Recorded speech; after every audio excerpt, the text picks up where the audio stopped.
to our journey into the fascinating world of our canine companions. Have you ever heard that 1 human year equals 7 dog years? It's a common saying, isn't it? Or perhaps you've been told that your dog's mouth is cleaner than yours. A comforting thought when you're receiving those enthusiastic, slobbery greetings. These are just a couple of the many beliefs that circulate among dog lovers, shaping how we see and interact with our beloved pets. But how much truth is there to these well-worn adages? One of the biggest misconceptions, and one I see very often, is that when your dog licks you, it's just their way of giving you a kiss, a simple sign of affection. We love to believe this because it mirrors our human expressions of love.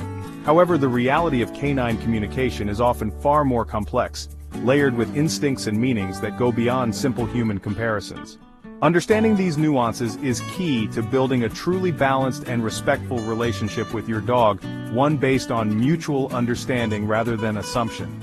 Today we're diving deep into some common dog myths that people still believe, separating fact from fiction. We'll be uncovering the surprising truths behind the behaviors you see every day, but may not fully understand. It's about looking beyond the surface, listening to what our dogs are telling us, and appreciating the incredible intricacies of their world. By the end of this, you'll have a clearer picture of your dog's reality, strengthening the bond you share. Let's begin this exploration together. Let's kick things off with a myth that has been around for generations, the idea that 1 human year equals 7 dog years. It's a simple formula, easy to remember, and many of us grew up hearing it. We use it to estimate our dog's human age, to try and relate their life stage to our own. But as with many things in the animal kingdom, the truth is not quite so straightforward, not so black and white. This formula, while well-intentioned, doesn't truly capture the complex process of how our dogs mature and age. The idea largely stems from a basic comparison of average lifespans, humans living, say, around 70 to 80 years, and dogs averaging around 10 to 12 years.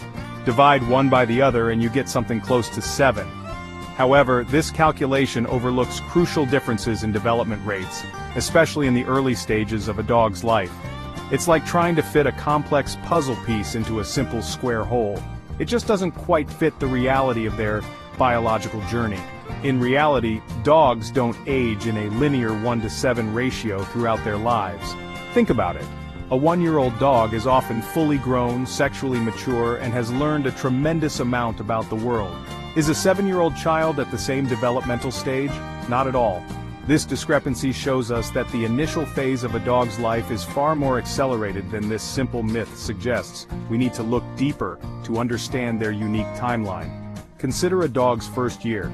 This period is one of incredibly rapid growth and development. It's more accurate to say that a dog's first year is roughly equivalent to about 15 human years, not just 7. In that single year, they go from helpless puppy to a young adult, physically and often behaviorally. They learn to navigate their environment, understand social cues, and form their core personality. This is a foundational year, packed with experiences that shape them profoundly.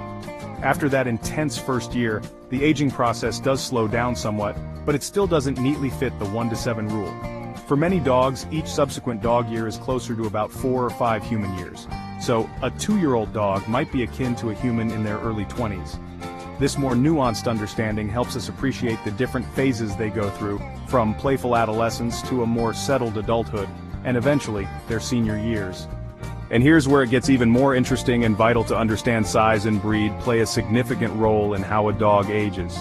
This is a critical factor that the old myth completely ignores. Smaller dog breeds like Chihuahuas or Dachshunds often live much longer lives, sometimes reaching 15, 18, or even 20 years.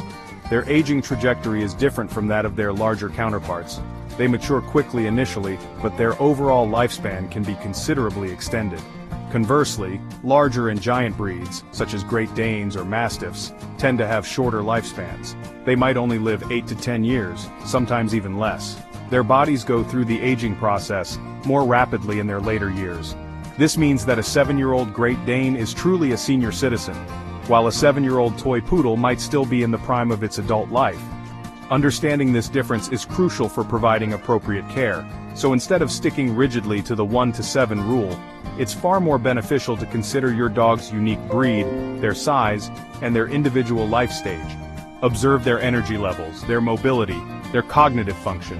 These are the true indicators of their age and well-being, and also provide a much more accurate assessment of your dog's human age equivalent based on these specific factors.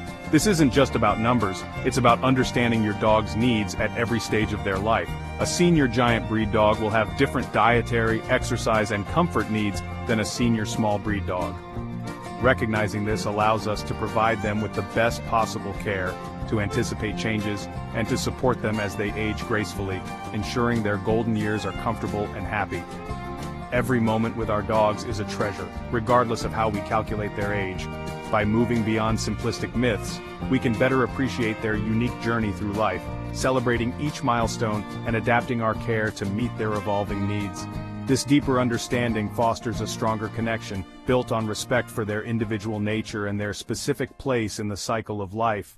Cherish the time, understand their pace. Next, let's tackle a very popular myth, one that often comes up when our furry friends greet us with enthusiastic licks. The belief that a dog's mouth is cleaner than a human's. If you're someone who regularly receives these doggy kisses, especially on your face, you might genuinely wish this one were true. It's a comforting thought, isn't it? To imagine that those loving licks are coming from a pristine source. However, the reality, supported by science, is quite different. While it's true that dog saliva possesses some interesting properties, including certain enzymes that can have mild antibacterial effects on wounds, this doesn't translate to their mouths being clean by human standards, and certainly not cleaner than ours. This is a misconception that can lead to a relaxed attitude about something that deserves a bit more caution and understanding. In fact, scientific studies have revealed that a dog's mouth is a bustling ecosystem of bacteria. We're not talking about just a few stray microbes. Research shows that dogs can carry over 600 different types of bacteria in their oral cavity. Many of these bacteria are specific to dogs and harmless to them, or even beneficial within their own system. But the key here is their own system. The problem arises when these bacteria are transferred to humans. Some of the bacteria found in a dog's mouth can indeed be zoonotic, meaning they can cause infections in people. This is particularly a concern for individuals with compromised or weakened immune systems, such as young children, the elderly, or those with underlying health conditions. For these individuals, a seemingly innocent lick could potentially introduce harmful pathogens. So, while your dog's saliva isn't inherently toxic in small amounts on intact skin for a healthy individual, it's definitely not something you want to introduce into an open wound, your eyes, or your mouth. The idea that it's cleaner than human saliva, which also has its own complex bacterial load, is simply inaccurate. Both human and dog mouths are home to a multitude of microorganisms. They're just different types.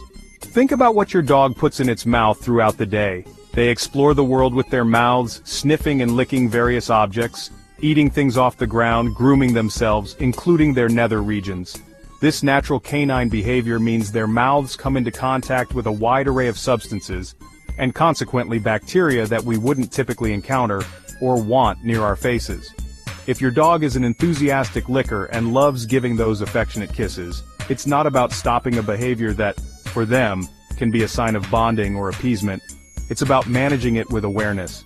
It's wise to gently discourage face licking, especially for vulnerable family members, and to always practice good hygiene afterwards. This is a simple, respectful boundary. After a session of happy licks, especially if they've licked your hands or face, it's always a good practice to wash the area thoroughly with soap and water. This simple step can significantly reduce the risk of any potential bacterial transfer. It's not about being fearful of your dog, but about being informed and responsible, ensuring the health and safety of both your human and canine family members. The affection your dog shows is real and valuable, and those licks often come from a place of connection. But understanding the biological reality of what's in their mouth allows us to enjoy that affection responsibly. It's about balancing our love for them with a practical understanding of hygiene and health, ensuring that our interactions remain joyful and safe for everyone involved. So the next time someone confidently states that a dog's mouth is cleaner than a human's, you'll know the real story. It's a myth rooted in a desire for a simpler, perhaps more romanticized view of our pets. But the truth, while less idyllic, empowers us to care for ourselves and our dogs with greater knowledge and respect for the natural world, bacteria and all. Chapter 3. The canine smile, more than meets the eye. Have you ever looked at your dog and seen what appears to be a wide, happy back and teeth showing and thought, look, they're smiling? This is a common interpretation, especially when the dog seems relaxed or is panting after a good play session. We humans are wired to recognize smiles as expressions of joy and friendliness, so it's natural to project this onto our canine companions. However, the myth that dogs smile in the same way humans do to express happiness is one that can lead to misinterpretations of their true emotional state. While some facial expressions in dogs might superficially resemble a human smile, the underlying meaning and intent are often quite different. Understanding this difference is crucial for accurately reading your dog's signals and responding appropriately to their needs. What we often interpret as a smile, particularly when a dog pulls its lips back to show its teeth, sometimes accompanied by a lowered head or submissive posture, can actually be what's known as a submissive grin or an appeasement gesture. This isn't necessarily a sign of pure joy, but rather a signal that the dog is trying to show deference to indicate they are not a threat, or to pacify a perceived dominant individual, whether human or another dog. In some contexts, a dog showing its teeth, even if it looks a bit like a smile to our eyes, can be a sign of discomfort, stress, or even fear. If the smile is accompanied by stiff body language, a tense jaw, wide eyes, whale eye, flattened ears, or a tucked tail, these are clear indicators that the dog is not feeling happy or relaxed. Instead, they might be feeling anxious, uncertain, or defensive. It's essential to look at the whole picture, the dog's entire body language, not just their mouth. A truly relaxed and happy dog might have a loosely open mouth, a lolling tongue, soft eyes, and a wagging tail with a relaxed body posture. This overall presentation is a more reliable indicator of contentment than a specific facial contortion that happens to resemble a human smile. Dogs communicate primarily through body language, scent, and vocalizations. Facial expressions are part of this rich tapestry of communication, but they must be read in context. A lip curl, a snarl, a submissive grin, or a relaxed pant all convey different messages. Attributing a human smile to all tooth-bearing expressions can cause us to miss important cues about how our dog is truly feeling. For instance, a dog that is feeling threatened might offer a submissive grin as a last resort to avoid conflict. If we misinterpret this as happiness, and continue to approach or engage in a way that makes them uncomfortable, we could inadvertently escalate their stress, potentially leading to a more defensive reaction. Understanding their signals helps us to create a safer, more trusting environment for them. Learning to differentiate between a relaxed, open-mouthed pant, often seen when a dog is happy and has been exercising, and a tense, tooth-bearing expression is a key skill for any dog owner. The former usually involves soft facial muscles and a generally loose demeanor, while the latter is often accompanied by tension around the mouth, eyes, and forehead. Observation and experience are your best teachers here. So, while it's heartwarming to think our dogs are grinning at us in shared joy, it's more accurate and beneficial to learn their specific language of expressions. They do experience happiness, contentment, and excitement, but they show it in ways that are uniquely canine. Recognizing these true signs of well-being allows us to connect with them on a deeper, more authentic level. The next time you see your dog displaying what looks like a smile, take a moment to observe their entire demeanor. Are they truly at ease, or are they trying to tell you something else? By becoming more fluent in their visual language, we can better understand their emotions, respect their boundaries, and strengthen the incredible bond we share with these expressive animals. Chapter 4. A Dog's Rainbow: Seeing Beyond Black and White. Now let's shed some light on a very persistent myth about canine vision. The idea that dogs are completely colorblind and see the world only in shades of black, white, and gray.